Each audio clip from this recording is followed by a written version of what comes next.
Olá, eu sou a Gabi e esta semana estamos vendo a resposta de Deus para grandes perguntas sobre a fé. A passagem de hoje é Romanos 5, 12, 7. Por que o mal existe?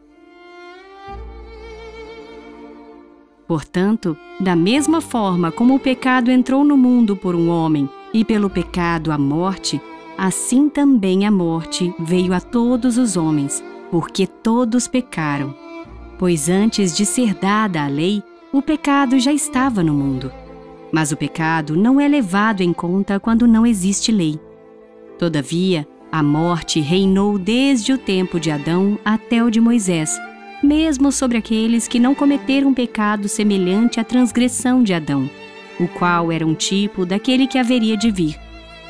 Entretanto, não há comparação entre a dádiva e a transgressão. De fato, muitos morreram por causa da transgressão de um só homem, mas a graça de Deus, isto é, a dádiva pela graça de um só, Jesus Cristo, transbordou ainda mais para muitos. Não se pode comparar a dádiva de Deus com a consequência do pecado de um só homem. Por um pecado veio o julgamento que trouxe condenação, mas a dádiva decorreu de muitas transgressões e trouxe justificação.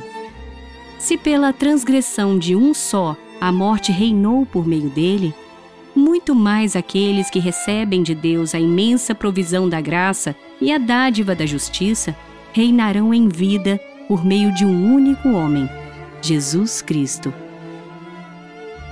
Vamos nos aprofundar na palavra? Se você luta contra o paradoxo da bondade soberana de Deus e a existência do mal, você não está sozinho. Durante séculos, os cristãos têm se debatido com essa questão. A Bíblia, no entanto, não nos deixa no escuro, mas nos oferece respostas profundas às grandes perguntas sobre a situação do mundo. A Bíblia é intransigente quanto à bondade de Deus. Mas se Deus é onipotente e benevolente, por que o mal existe?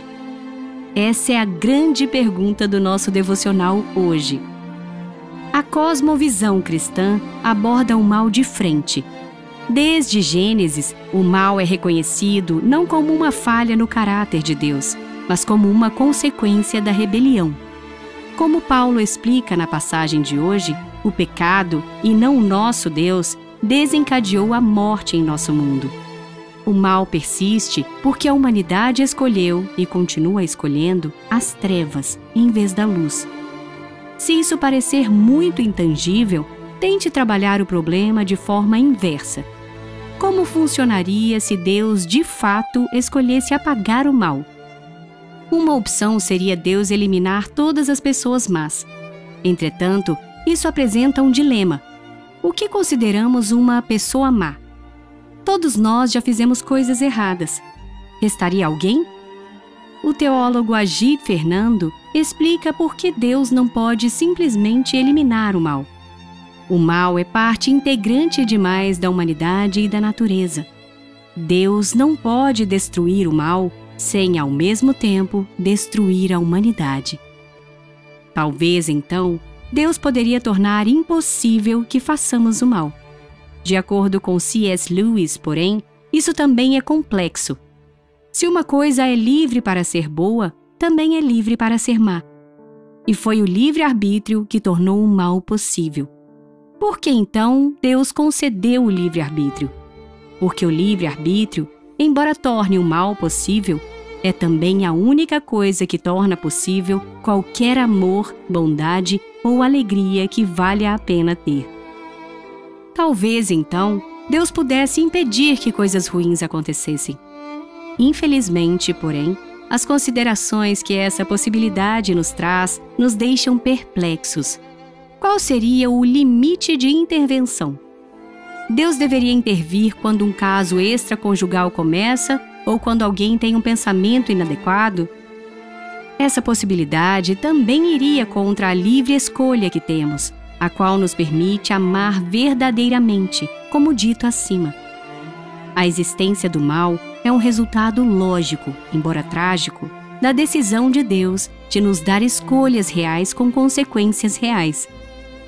Deus deu livre arbítrio ao homem, e na escolha de Adão de pecar, toda a humanidade caiu, fazendo com que todos nós nascêssemos já em pecado. Isso levou ao mundo corrompido em que vivemos. Felizmente, porém, essa não é a história toda. Maravilhosamente, Deus enviou Jesus, e em Cristo, Deus nos salva, redime e santifica. E um dia, o mal será vencido para sempre. Reflita e ore comigo. Sempre que algo deixa o nosso coração aflito, devemos recorrer a Deus para nos dar a perspectiva certa, nos trazer conforto e restaurar a paz. Neste momento, derrame diante do Senhor em oração tudo o que tem te causado indignação, tristeza ou pesar. Fale com Ele das suas dores e peça que Ele aquiete a sua alma.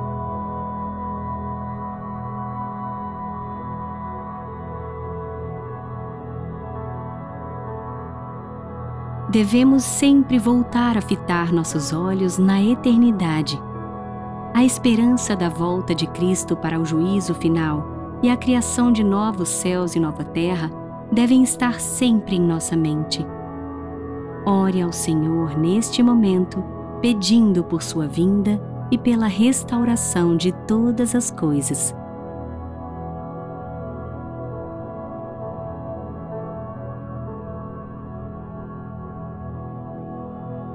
Compartilhe com alguém sobre a maravilhosa mensagem do Evangelho hoje, de que a humanidade está caída em delitos e pecados, mas Deus não a deixou assim. Ele nos deu um Salvador. Fale de Jesus para aqueles que o Senhor tem colocado em seu caminho.